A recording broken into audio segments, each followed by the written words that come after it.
আমরা কথা দিচ্ছি, যদি আল্লাহ তাআলা এই দায়িত্ব আমাদেরকে দেন, আমরা সেবক হব, মালিক হব না।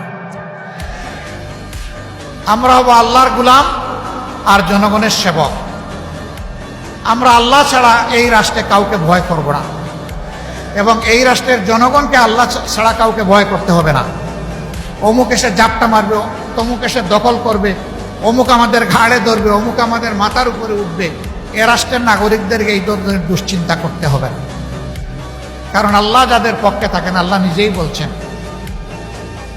যে রাব্বুল আলামিন কি করবেন, তিনি মৌলা হিসাবে যথেষ্ট।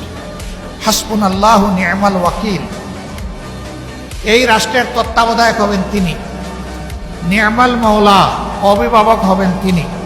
নি'মান নাসির, যা প্রয়োজন সব কিছু তার সাহায্যে কমপ্লিট হবে এবং তিনিই তা পূরণ করবেন।